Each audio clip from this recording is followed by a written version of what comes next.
What's up, guys? How are you? So we are continuing with the Toy Fair coverage of 2020 over in New York. Just gonna touch on some of the companies that I am more interested in, and you may be too. So if you've come to see this video, thank you so much. Just a quick announcement. Make sure you check out my friend Rick's website. It is proaleo.com. It's a cool website for a lot of the, more new modern figures that are out now. Check it out. You won't be disappointed. He has a lot of great stuff. He actually provided a coupon code if you want to save on your first purchase. So check this coupon code out right here. Link is in the description below. And as always, just check him out on Instagram because he has taken a lot of pictures from the New York Toy Fair because he was fortunate enough to be able to attend the New York Toy Fair. And if you have any questions, go ahead and feel free to message him. He's open to anything, and just, give it a shot. Always great to support, a local. So there you go. But let's go over what I enjoyed with McFarlane Toys. My Hero Academia.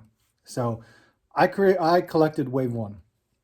And I liked it. I did. But then Ben Presto came into my life, and I enjoyed these more.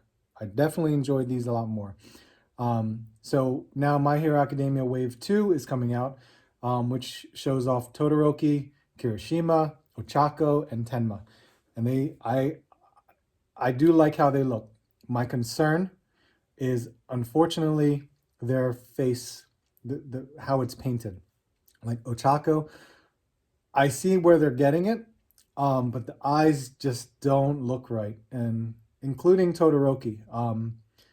That's just how I perceive it to be. That's my opinion on it. As much as I love, that those characters are getting an articulated form, they do look great. I think that was the reason why I chose Ban Presto statues over that. And to be honest, yeah, I love, how these look, and they have a great, animated type of style to it. So that's what I like. That's really cool. But moving on, we have DC Multiverse. So I jumped into DC Multiverse. I tried out their Superman and Batman figure, and I like them. They look great. They have, their issues, but this was Wave 1 of McFarlane doing that. So let's see how they do further. I'm still on the hunt for the Hellbat and the Unchained Armor. I did pass on one figure, which you'll see in my next video for my hunt, but you will see that. But it is what it is. So for what we have the new Batman Arkham Asylum, as well as the Joker Arkham Asylum. Now, DC Collectibles has already done these, but now I'm kind of curious to see what they do with this. I mean, it's great how McFarlane has this wide array of, they have the ability to make any character they want, in which they have decided for this next one, the Batman White Knight, which is a really cool storyline. It's a completely different look of a Batman, but it does look really cool. And at the same time, they have the Joker from the White Knight storyline. So, hey, I love these different styles, and I think McFarlane choosing them is a good move because it's something we've never had before, and especially not from a statue standpoint. It's an actually articulated figure. So looking forward to seeing how they look. But this one, out of the whole, out of all of what they've shown for Batman, is Azrael. That is awesome. Look how big this is. A figure that I'm really looking forward to. If you guys don't know who Azrael is, that was from when Bane broke Batman.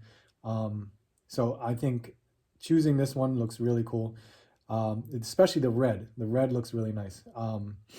Then the Wonder Woman 1984 movie, they have the gold outfit as well as the standard outfit.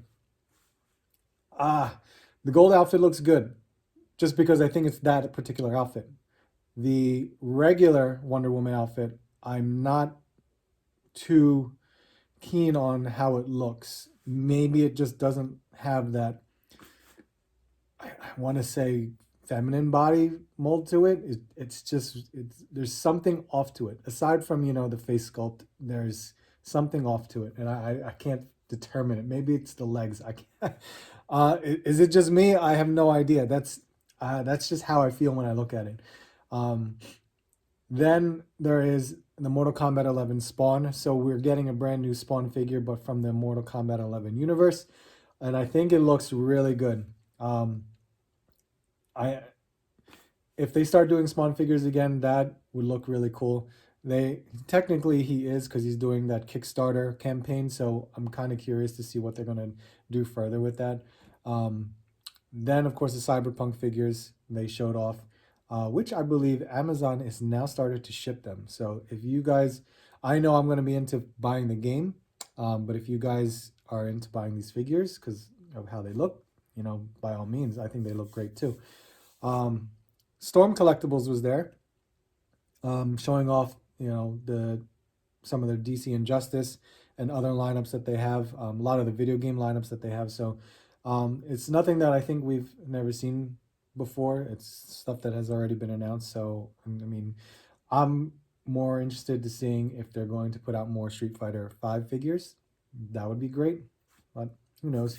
There was a little bit of the Bandai Tamashii Nations SH Figure Arts. Rick Proalio did, he took a picture of the Detective Conan, which is awesome because I actually have Conan. I have that one figure and I'm looking to get the other two. I'm looking to get the other two that are with him. We'll see. I'm not too sure. They're not on my top priority list, but we'll see what happens. They introduced the line of the Figure Arts Mini, which Sailor Moon was that, and they look like the Egg Attack ones. Why can I not think of the names of them? But I think you guys understand what I'm talking. Maybe I'll just flash an image of what I'm talking about. But they look like that. But hey, if Figure Arts wants to try it, they're more than happy to do so. They also showed off some of the Dragon Ball figures, Super, Dragon Ball Z, and they showed off the ape form Vegeta, which I saw over at New York Comic Con, and it is up for pre-order, and that thing is a big figure. So seeing it again, I'm sure it's gonna be crazy. I think that figure is going for maybe $170, $180. So I'm not surprised because it's a big figure. Then DC Direct used to be DC Collectibles, so they now are bringing back the name DC Direct.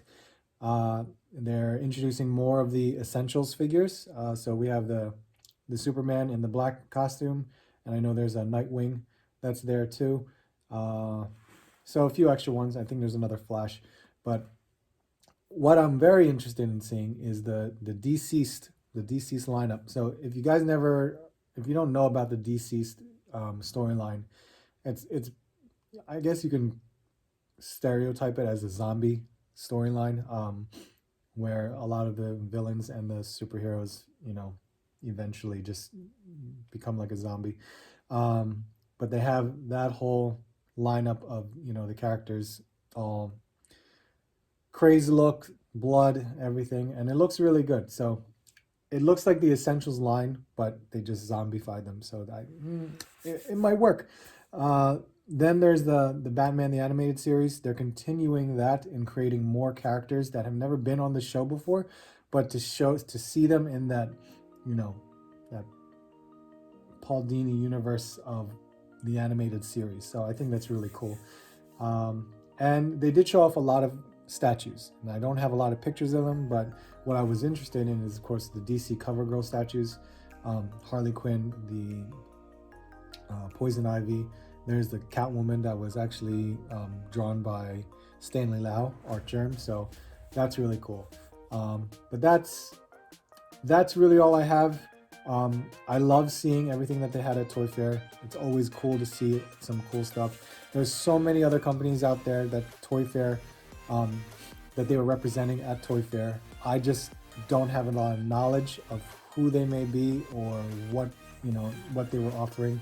Sure, I've seen them in the past and I've heard about them, but I think it's just those lineups that I don't think I will actually ever purchase in the near future. So congrats to all the companies that were out there showing off, doing their thing, and to all the people that were able to attend.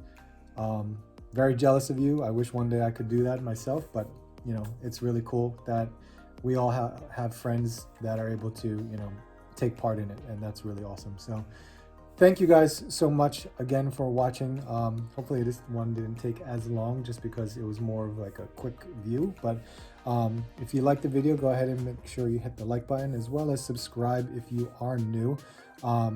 Most of my stuff is usually toy hunts and my toy hauls, and I know I'm going to be doing some sort of giveaway soon, since I'm nearing that 2,500 subscriber mark.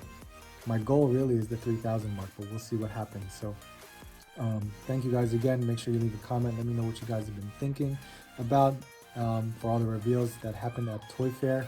Let me know what you guys have been finding on your toy hunts. So thank you guys so much. Again, really appreciate it. I hope to see you on the next hunt.